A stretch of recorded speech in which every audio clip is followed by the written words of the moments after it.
Hello everyone, it's Brett here, Lionheart84, and something slightly different for the video tonight. I'm going to have a little bit of fun tonight. I've got myself a new toy today. I've seen these used occasionally on videos, but I've never actually seen one in the flesh. It wasn't expensive. I think it was about 14 UK pounds including delivery, and this is a refractometer. Or brix meter. They call them refractometers, and it's used for measuring the alcohol content, I think, when you're brewing beers and wines, but also you can use it to measure the sugar content in liquids, obviously alcohol being the main one, but you can also use the juice from your fruits to see what the sugar content is. And because I often have people say to me, oh, how sweet was that fruit, or was it lovely and sweet? And I've got to say, I've got a very, very sweet tooth, which means a lot of the fruits I grow at home I don't find sweet at all. I find them quite bland actually, but I also think that's to do with our climate here, and they tend not to have the sweetness in it. So basically you just you squeeze a few drops of your juice from your fruit onto this here, and then you squeeze that, you hold that down so that it squashes over the whole surface, and then you just look through the end here, and there's a scale inside that reads from 0 to 40% on the brix scale, and that will tell you the amount of sugar content, and which is also the equivalent, I think it says, in degrees of alcohol. So what I thought would be fun to do was to try the sweetness of various fruits. Now this is my largest pawpaw, and it actually came off the tree yesterday, I think it was. This is one of my Persimmons. This is a Garretson. This is now pretty much close to squashy soft, and I've also got a couple of pineapple guavas here. This is off my Triumph. Now I'm only going to try one of the pineapple guavas, no need to try them both, and see if we can extract juice from them. And I thought we'd give it a go and see what the sugar levels were on them. Now the only thing that I should stress on it, obviously it's very important to thoroughly clean the surface here after you've done the first fruit, because obviously if you leave juice on it from the previous fruit, it's not going to give you an accurate sugar content. So what I'll do is I'll prep the fruit a little bit first, each fruit one at a time, and then we'll try a little bit on here and see what the brix reading is for the sugar content. So I'll just pause the film and start doing the first fruit. So I thought the one we'd try first would be a pineapple guava or Feijoa. Now you can see this one is much better than the one I tested a week ago that had virtually no jelly in the centre at all. And you can see from just giving a little squeeze just how juicy this one actually seems to be. So it should be easy to get some juice onto the brixometer, or refractometer I should say, and then we'll see what the sugar content is. So let me just, I'll need to take my glasses off to see what I'm doing here.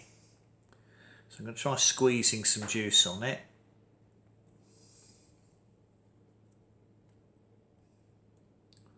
I think that'll be plenty. And then we lift this up to the light and have a look. Okay, so this is showing a brix reading of 12% on the pineapple guava or Feijoa. I don't know if that's high or low for one of these. I'm sure an expert on them would tell me that if they were in New Zealand, Australia or California, you get a much higher brix content. It's just fractionally under 12. It's probably 11 point. It's not easy to see the scale perfectly, but I guess it's 11.8. Between 11.8 and 12, just moving very slightly. So I'm going to taste that one as well, just with a spoon, because this looks much better than the one I had the other day. Definitely softer.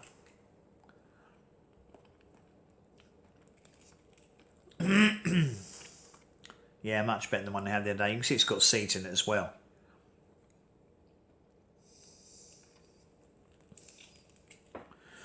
Definitely an improvement. I have left this one in the fruit bowl for a few days, although it did drop off the plant.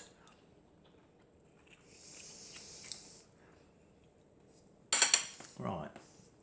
So I'm going to give the brix meter, I'm going to pause it, give the refractometer, the brix meter, a little clean and dry off. So that's nice and clean now. And then the next one we're going to try is my Garretson Persimmon. Now this is nice and soft, and I've had it lying around for a few days.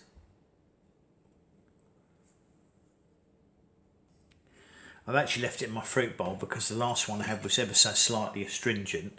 So I'll put a little bit on here. Now the downside is it's a bit more jellified rather than a liquidy juice, and this works better with a liquidy juice apparently, so it's likely to be a little bit blurry. Yeah, it's got a slightly blurred line on it because it's more of a gooey liquid than an actual pure juice. Looks like it's about 13 on the brix scale, so ever so slightly more sugary than the pineapple guavas. So I guess the thing to do is probably, let's taste this one and see if it's astringent or not, or better than the one I had a week or so ago.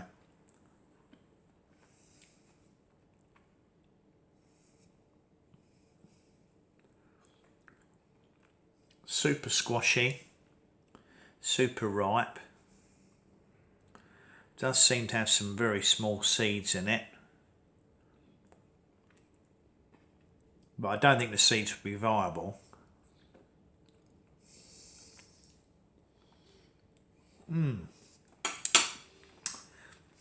No astringency. It's got a flavour to it, not a flavour like any Asian persimmons I've had before. I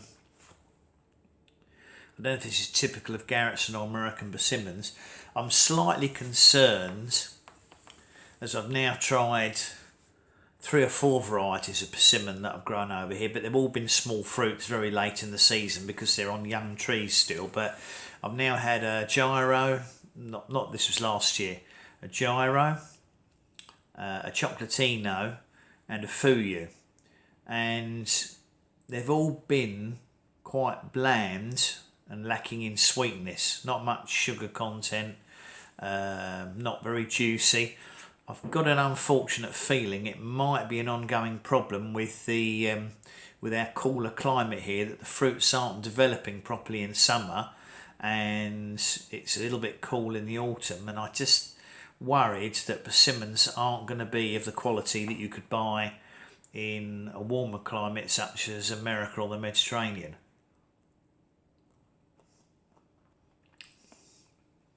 It's edible. There's no astringency in it, but it's not sweet. It's not sweet and tasty, which was what I was hoping for a homegrown persimmon, especially as this is an American one, Garretson.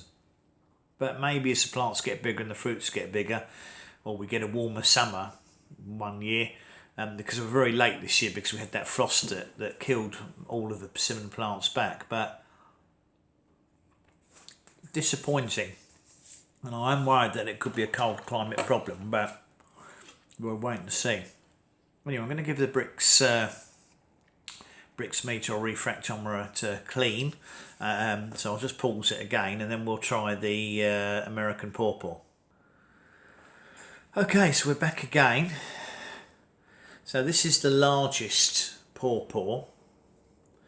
This one was about 5 ounces, 145 grams. This is one I featured in my shorts video.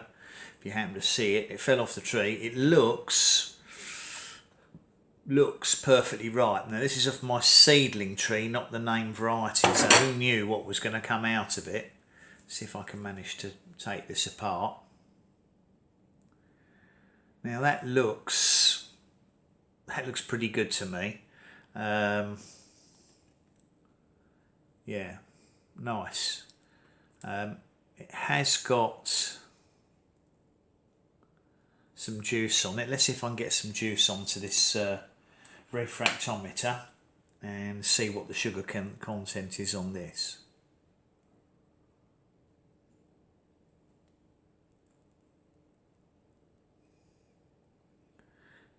Easier said than done sometimes to get enough juice on there. Let's see what happens.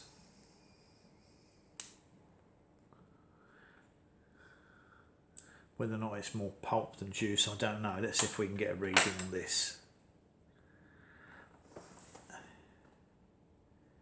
Oh yeah, that's much better. Now that is showing somewhere, again, because it's not a clear sort of juice, it's like more of a slightly squashed pulp. It doesn't give you such a clear, image on here. But that is between 16 and 17 on the brix scale, so that's way sweeter than the pineapple guava or the American persimmon. Yeah, that's pretty much touching 17. That's pretty good. I don't know how that would compare with the normal like fruit out the fruit bowl, but this looks really good to me, this one. Let's see what the taste's like.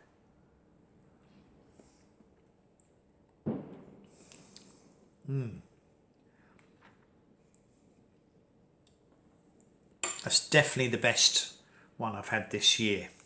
It's creamy.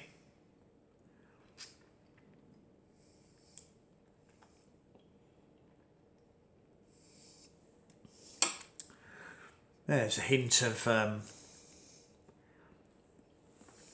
there's some pineapple in there.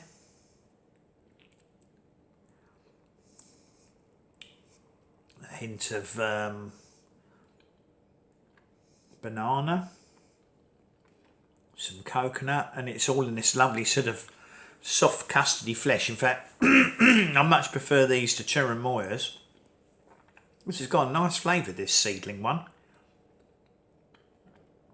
So far I think it's nicer than the Prima.